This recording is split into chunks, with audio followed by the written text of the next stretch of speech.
In part one, DeWayne talked about the FIRE mindset. Now we talk about the nitty-gritty details of what to actually do with the money that you have started setting aside, including should you use credit cards. Now we're going to dive right in to whether he believes that the economic conditions we're experiencing today are still conducive to FIRE success.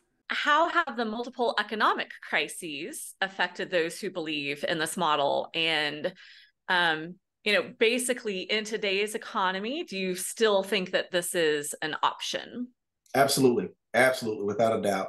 I'm not, Warren Buffett that I've been through a whole lot of stuff, over the past, millennial or century century that we've experienced. But definitely coming out of college, like I said before, the first thing that I experienced was 9/11, which was compiled with the technological bubble bursting. Bubble, yeah, And the so, .com, yeah, the yeah, the .com .com, bust. right? Thank you, reference so that people can refer to that. And so that was the first thing I experienced, and I was so naive that I was like, okay, well, I'm out of a job. Okay, well, I'll just move closer to home, no problem. And so there was some, just naivety in that I just didn't know how serious it was. And so as you get older, and so you do then start to experience things that are setbacks. So for instance, then in what 2008-ish time frame, we had the big recession or the Great Recession. And so with that, there was a housing, crisis. And so in those though, we never, and I say we, my wife and I, especially with the 2008, and then of course now, with COVID, and then now we're seeing, interest rates and things, inflation. So I've been through a few of these cycles, but when you look at the macro of it, that's what it is. It's a cycle. And so when you look at the market from a 10,000 foot level, that's why you're really comfortable with it. Get into Warren Buffett, get into some of his documentation, his videos, his speeches, whatever. He talks about the same thing, is that he's seen cycles, but that doesn't scare us as individuals who invest, because we know basically now everything is on clearance. So buy more. And so that's what you have to do to look at it in that case. So yes, this is a good time if there is fear and sort of that turmoil in the market, because it's only temporary. As long as we are investing as really a collective whole, we are going to basically do well throughout Right. the market cycles.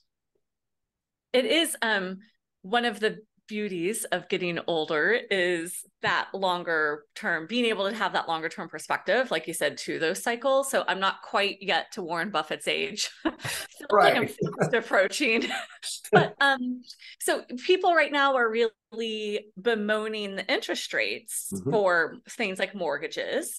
But if you take a historical perspective, I mean, my parents in the 70s were paying 11, 12, 13% for mortgages in the 70s, right? And so obviously inflation and the price of houses, but I mean, this 7-ish% that we're sitting at right now is nowhere near the top of what some of those sorts of pressures have been. And so like you said, I mean, all of the markets, whether it's the housing market, the cost of money market, or the stock market, they all go through those cycles. And so I've heard a lot of students, so Ben and I put money this year into some long-term CDs. I mean, they're not the sexiest thing, but they're at the highest interest rate that they've been in 22 years, right? So it's like, okay, if it's just a really safe vehicle for holding your cash and earning the highest rate that it's earned in 22 years,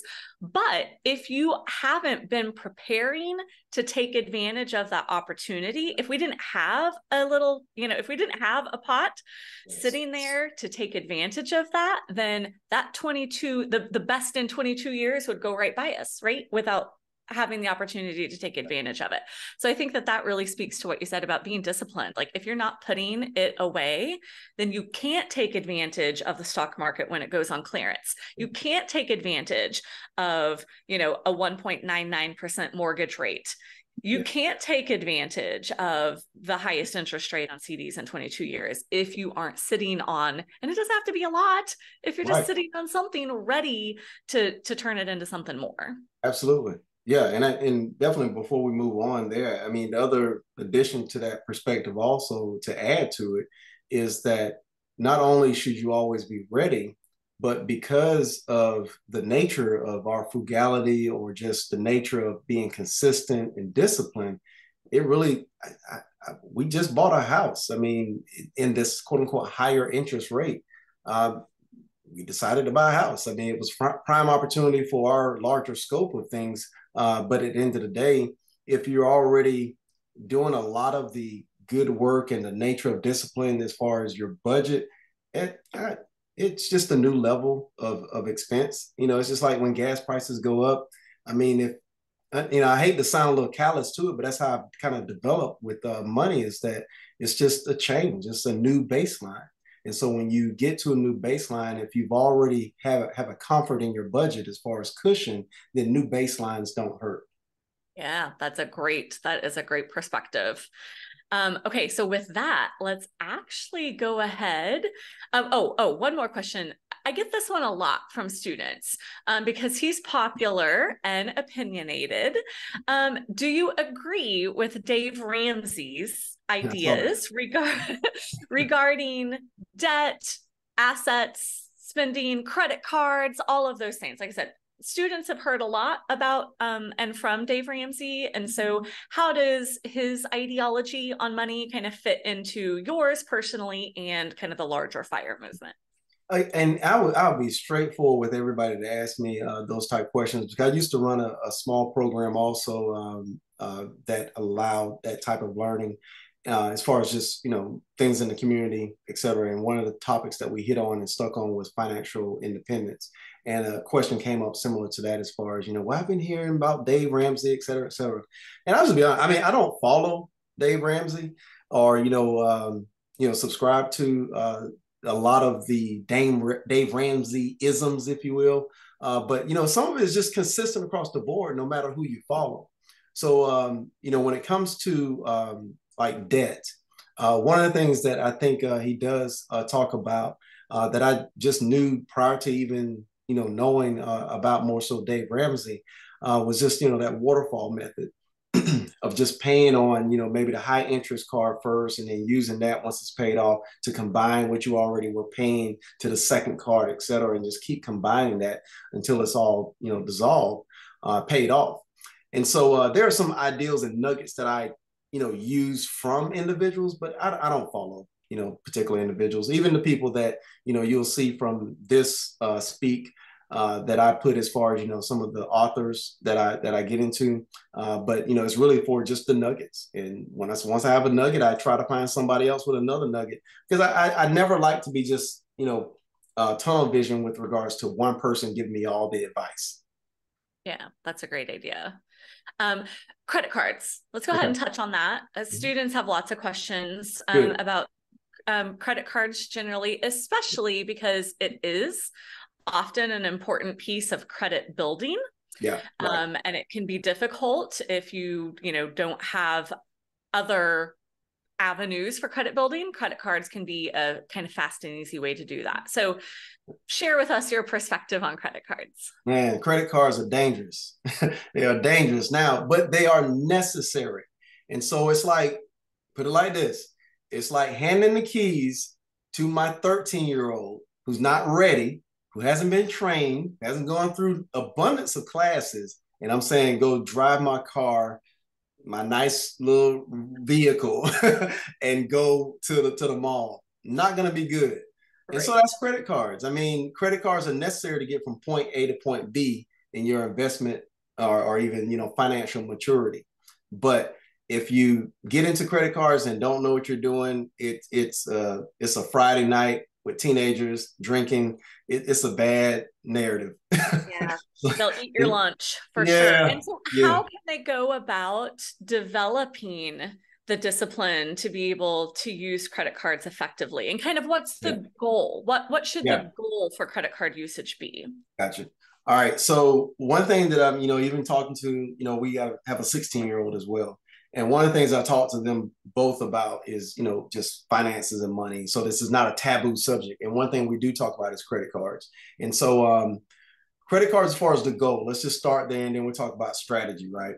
So the goal of the credit card, and this is just DeWayne Johnson talking, I haven't written a book. I'm not, certified by anybody and nothing, but, the main goal of the credit card is to pay for something that you didn't otherwise have the immediate funding for, and you're putting it on credit. Therefore, you now have incurred a debt and you intend to, or you're obligated to pay that back within a certain period of time. And if not, there are consequences, obviously interest and, hits on your credit score, et cetera. All right. So the main thing that I tweak that piece of description with, even though I said it, the main thing that I'm telling our kids and that I would tell those that are listening is I would not put onto a credit card what I don't already know I can pay for. And so that might be backwards to even why you think a credit card is needed. Well, I got this credit card, so I could pay for something because I don't have the funding for it. Well, if you don't have the funding for it, you don't need to buy it. Point blank. Because if you don't need to buy it and you can't afford to buy it, then you probably can't afford to maintain it. All right. So and take that example for like if you have a luxury car. All right. It's great that you can buy it, but after you buy it, you really got to spend more money trying to maintain that high cost car because it's different than, our friends with Toyotas and Hondas. All right. But so the point is that what I do at this point and that I've done for a while, but I'm telling our kids at this point is that use a credit card only for strategy. And so I'll segue to now strategy. The credit card is really meant for you to build your credit worthiness. And so if you would like to start utilizing a credit card, only utilize it in order to build your credit. And you can quickly do that within, several months. You can really skyrocket your credit score just by paying for something on a credit card. Then within the weekly period that you feel like you want to pay it back is that you already had the funds. Remember that. And then you just pay that credit card off. Your credit score will start going straight up to the roof. And so the more that you do that, you actually see the benefit of having a credit card as an option of payment, not as we've been told. I've already heard it, growing up, but a lot of times parents tell kids that, all right, only use this card for emergency purposes. Again, I just told my 13-year-old, here are the keys, use it for an emergency purpose. Guess what the 13-year-old is going to do? Now that he has these keys or a credit card, everything becomes an emergency. So that's the wrong way to think of a credit card. Yeah. Ben and I mean, we have our credit card is part of our budget, right? So like I said, I mean, we use it for almost everything, but we haven't paid a dime of interest in 10 years. And a credit score is really high, but it is because we have that exact mentality. It's part of our strategy, but we do not use it to pay for anything that we don't already have in our budget. So all of our groceries, it's all on a credit card, but we don't pay the credit card company anything to use their money for the month. So what you're doing is you're getting the benefit of all the perks, I assume, based on the credit card. So again, when you break this down, this is why, when I look at numbers and my wife will tell you, he just looks at it as a game. And that's how I look at it, is that gamify everything. And so if you really think of it as a game and strategy, is that you're beating the credit card company to the month. And so you pay it off. And then all of a sudden you get these goodies at the end of the level, coins and rewards and things. And so it's just a game. It is. But it's a game that you can only play if you understand the rules and have the discipline, right? And so it is a fun game whenever you understand those two things, the rules and the discipline for it not to, because obviously And I try to tell my students, if you look at the world's most profitable companies, they are all financial services. Why? They're using other people's money to make their money, right? Absolutely. And so they don't have any, like, they have no cost of goods sold. They have no, right? They have no inventory warehousing that they're having to manage. They're simply making money off of you not understanding the rules of the financial game that you're playing and lacking the discipline to be able to use, you know, the keys to the car properly. And so, yeah, so I think that's when you understand that, what you just said, your mind really starts to unfold as far as how you deal with money. right. I'm actually paying for a company to be a mega billion-dollar company because of my mistakes. Oh, I'm going to get this in order. And so Right. when you start understanding how banks operate, and again, this is a soft read, you know, just softly understand how banking operates. How do banks make money? How do credit card companies make money? Right. Once you start understanding that, you really start to understand whether or not you want to keep your money just sitting in a bank account, in a low micro interest savings account, because they're using everybody's little pots of money to be able to lend out and make their own. So, and then you look at how much they're willing to give you as far as interest rates for saving account versus the interest rate charged on one of their cards. So when you look at that, you really start to think of it as a different game. Yes, absolutely. Students, if you have questions about that, I'm happy to answer those. Ben has worked in banking. We figured that out. It's that's a really important kind of life concept for you to understand. Okay, so let's get into some of the more technical details. All right. So could you provide a concise overview of the investment strategy and core principles that you have used? I saw that question and I was like, man, I'm gonna have to write the answer to this one. That's a beginning of an essay. So kudos to the student that developed that question. I mean, that's a serious question. So I'm probably not going to hit it, you know, as far as a whole thesis here, but the point is that, you know, we talked about sort of the core elements. It's internal. You know, you've got to have a fortitude for resilience, discipline, character when it comes to money, transparency to yourself, et cetera. If you got a partner in this, partners, or, you know, like I said, wife, husband, any partner, you've got to be very honest with that partner about your money. And that's one thing, sort of a slight tangent, is that one thing that my wife and I committed to early is divulging everything while dating, what our aspirations were about money, what our challenges were about money, et cetera, about money. And so when you're dating, do not take for granted that you know about money and the other person knows about money, or you don't know about money, so the other person is going to handle the money. All right. Do not take that for granted, because that's a part of the cycle of turmoil.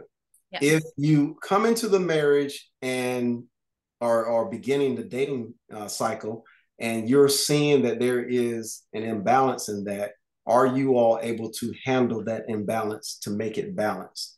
My wife loves money. She likes seeing it grow, but she's not the one that's going to be at the spreadsheet doing it. She's one that's fearful about debt, so she pays everything off to her detriment. She will pay off something more than what she actually has just so it's paid off. And I'm like, whoa, is the timing right on that? Did you check? Like, we need to make sure we got some over there first. You know, so anyway, so you got to understand how people work when it comes to money. But that goes back to one of the core elements, is just being transparent. But as far as when we started laying out what we wanted to do with our money, coming up with our goals, one of the things that I introduced was my comfortability with or comfort with the stock market. And so we got into some webinars and seminars that were, you know, being hosted in a metro area. And we just learned some more technical details, technical indicators about stocks and everything, and just built on my confidence. But once we got into executing stock purchases on a very consistent and serious basis, that became part of the strategy. And so one of the things that we did after building our stock portfolio was that we knew we wanted to transfer that into real estate. So what we did was we actually funneled money into the market. I picked stocks, but again, based on indicators of when to buy and what to buy, based on, you know, comfort and knowledge of those particular companies.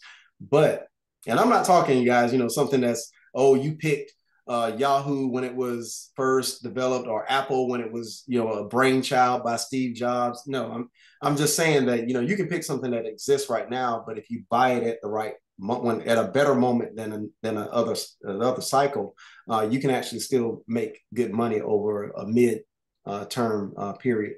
But once we got a certain amount of gain in our portfolio, let's say over a year, year and a half or whatnot, I'm using those periods because what we would do was that we would extract the money and then actually utilize that to buy real estate. And then we would just wash, rinse, and repeat. And we do the same thing, pick stocks, right timing to buy. If not, just hold it. Don't go into invest in anything you got to buy that day. You just let it build up until you're ready to buy. And then we would just basically sell off when we got the accumulation that we needed for a down payment, and we would buy real estate. So hopefully that helps answer the question with strategy, but that was our strategy because we wanted to get into real estate. Yeah. Two really big questions based on that. First one, you talked about the transparency and having those conversations with your partner. Ben and I have had lots of couples have asked us for advice about this. And one of the recurring themes that we keep seeing, and so I'm sure some of those in the class are going to be wondering, mixing your bank accounts. That's like one of the number one questions that we always get asked from couples is like, what are the benefits? Why should you combine bank accounts versus why shouldn't you, versus, you know, her expenses, his expenses, their expenses versus, you know what I mean? Like just kind of the, not exactly a partnership. And so can you talk about that a little bit? I can, I would love to. I mean, again, I'm the type of guy that I'm like, some stuff is just not rocket science. And I try not to make, it's like, you know, the book, Don't Sweat the Small Stuff. I mean, to me, that's the small stuff. No, and we're not robots. So everybody's different. So there's not a true answer that, oh, you should only get a joint account. Oh, you should always separate your accounts. You should have a hybrid. I mean, there's really not a clear-cut answer to that, other than I would just say, know your partner, meaning that you all should know each other. You should all have a very frank, honest, in-depth, more than 1 hour conversation, and just ongoing conversations, right? Checkups and all that. How do you all perceive money? What's your comfort with money? What are your fears, etc.? And that will sort of guide you on what you should do and who's stronger in that concept of money. Because then we'll pretty much guide who needs to take the lead. Or if everyone's comfortable, then you can turn your back and have an account, and the other person can turn their back and have an account, and everyone's happy. But, you know, it just depends on that. And then on top of that, you know, you throw into the mix the monkey wrench of how you were raised and all that stuff. I mean, it really gets messy when you start talking about bank accounts. But I'll just say that we landed on joint account. I mean, we've been doing joint since we met, since we had that discussion, and she put all of her trust and comfort into what I do. And obviously she sees the accounts, and, you know, it doesn't matter. I mean, it's, to me, like I said, that's just one of those things that is so simple that I'd rather not make it a big issue, other than you all need to make sure that you and your partner understand money to a degree, at least the basis, and then assign who's going to actually be the lead on the money, if not both, in some capacity. Yeah, that's great. Ben and I settled on joint accounts as well. But then we have taken turns throughout our relationship who's responsible for managing it. That way there's not a control issue, right? And there's also just, we've, you know, heard stories and seen some situations where somebody had no idea really kind of where all of the money was.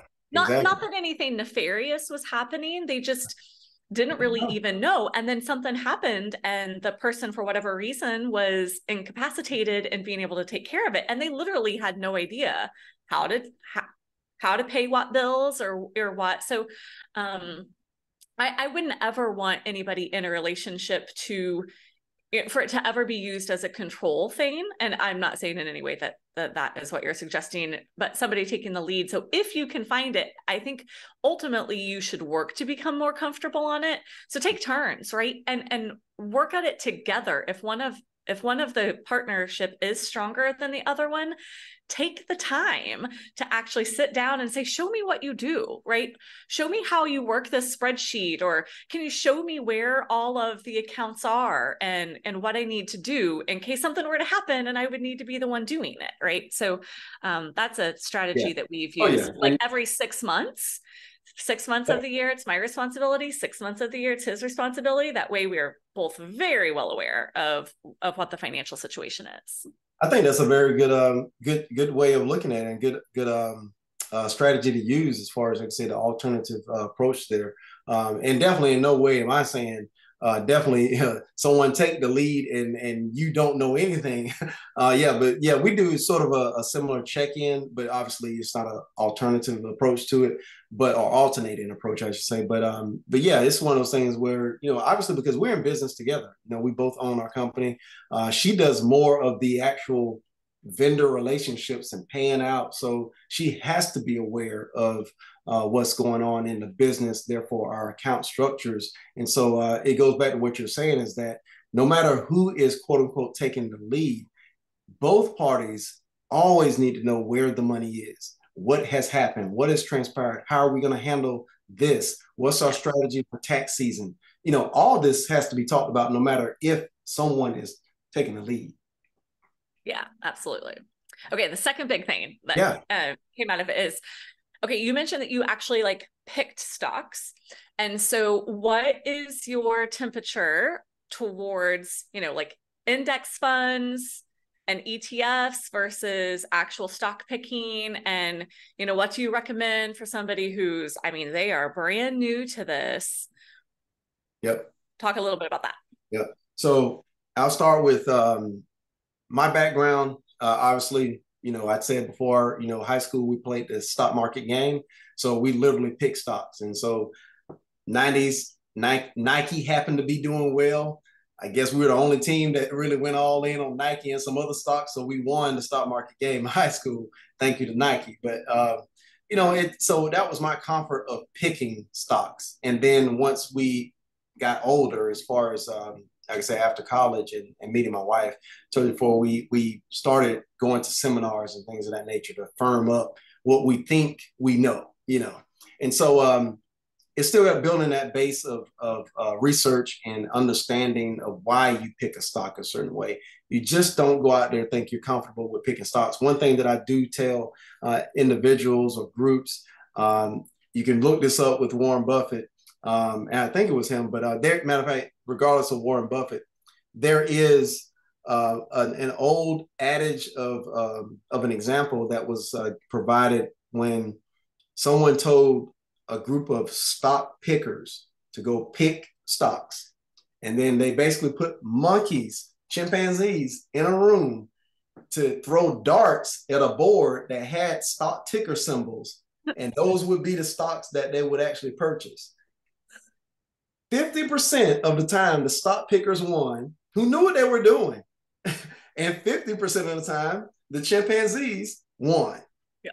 And so that's the stock market, is that, it's one of those things, is that it's this whole beat the market thing. And that's what Warren Buffett talks about. If you're trying to beat the market, you're going to run yourself crazy trying to beat the market. And that's why then the segue is that learn more about ETFs and index funds. Because if you get into those areas, you don't have to necessarily pick, but you have more of a passion for a particular segment of the market.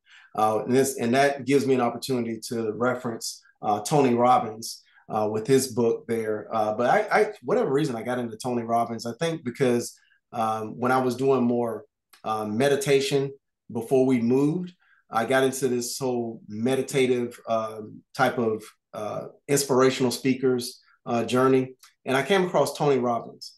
And then listening to him more, I realized that he had sort of a financial independence type of speak also.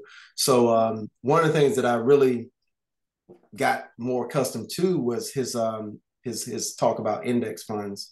And he particularly talked about the Vanguard S&P index fund, VOO. And so from then, because this is like past 2015, we'd already done all the investing in real estate and moved from the corporate world. So I was like, so being a bit more conservative and not really needing to pick stocks, I got into index funds. And so that would be the leverage point that I would recommend, is that if you're just not comfortable with picking stocks and you're just not there yet or want to, you can get into index funds. And so now with the comfort level on both ends of it, I do have index funds as well as individual funds or individual stocks in companies that I just really believe in. Obviously, Apple, things of that nature, Amazon, things of that nature. So yeah, you can go either way, but either way you go, you need to actually read up on what they mean. And then if you're talking about picking stocks, you really need to get a wealth of knowledge under your belt, as far as not just YouTube videos, but really learn about stocks. And that, so if you watched my YouTube video, for those watching, if you watched my YouTube video about the $1.1 billion bet on Netflix that Bill Ackman did, I mean, he lost $400 million, and this is a guy who's supposed to know it all, right? And I mean, he thought he knew, and he said, I'm all in on Netflix, I'm all in on streaming. Did not understand the market fundamentals of what was in play in that particular industry and how that was going to influence stock price. And so absolutely, unless you understand those fundamentals of what's driving the profitability and potential growth of those companies, I too am an advocate of index funds. Vanguard in particular, you mentioned that, DeWayne. Ben and I also have a lot of our holdings it's predominantly in Vanguard, a variety of index funds from Vanguard. The S&P 500 total market is one of them that we are heavily leveraged in. And if you look at that, do your research into those. Don't just buy those if you're wanting to get started because DeWayne and I said, but if you look at them, you can actually see what that portfolio is made up of. And so he mentioned Apple and Amazon. And if you go and you look at that, you'll see that there is a lot of Apple and Amazon in those index funds, but it's meant to match the performance of the entire S&P 500, the way that they balance those index funds. And so, on average, since its inception, the S&P 500 has done just shy of 11%, I believe. And so obviously, that's going to be an average. In 2022, my portfolio did not see anywhere near 11%. But all that means is I can't get emotional about it, and that can't be the time that I pull it out, right? This year, it's already up well above an 11% mark. And so you just have to understand that it's not for the faint of heart or emotional. You can't be really reactive to some of those things. And do your research. One of the things that I when we talk about, like, because I'm the type of person that's like, tell me exactly. And I know probably some students are like, tell me exactly. And I know we can't get into really the dry details of it. But one thing that I would offer in addition to that, when we talk about the macro viewpoint of everything, it's always a cycle. But don't do day trading. I mean, I don't know if you got the time for it, but you're not, I don't know, it's trying to beat the market. I don't tell people to do day trading. And you mentioned the point of not being emotional about the stock market. That's another thing. You cannot be emotional about it. It's going to go down. It's going to go up. It's going to be sideways for some time, and don't do anything. You're thinking, why do I have my money into this? She said, do Vanguard, and it's not doing anything. Or she said, do Vanguard, but it's going down. Well, that's because you're looking at, that little slice of it. If you look at, like Dr. Watson just mentioned, the long term, yes, it's doing way better than your average savings account at a bank. And so, but the thing is that you have to look at stocks, and I say have to, I want to say that I'd recommend looking at stocks at least on a weekly basis. I mean, if you're like for me, what I do based on, again, if you look into the book by Tony Robbins for those 7 ways basically to become financially independent. One thing he talks about is actually developing a number, a financial number, the amount that you actually want to transfer over on a routine basis without hesitation, without thought. It's on automatic. Just transfer every week, month, whatever your cycle is. And that is actually your time to look at the market, in my opinion. Is that, I look at it day to day. I have a timer that goes off at 2:30 and I look at it. But outside of that, I'm just looking to see what the difference is, at least over a week, to see basically, is this a down point to where I can buy on this week? So yep. The exact same way. Every time, like my 2 biggest index funds that I hold, every day I check and see what they are, because like our IRA contributions, I don't want to just buy them on January 1. exactly. Yeah.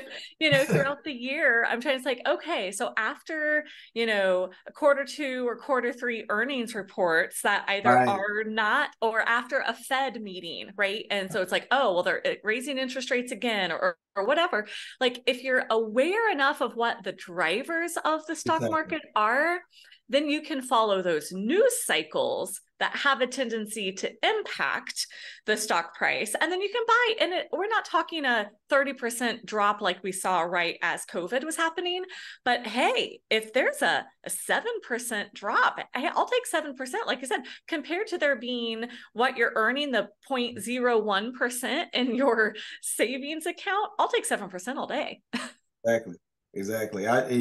It made me remember COVID as far as that February timeframe, and my wife obviously looked over at me and she's like, "What you gonna do?"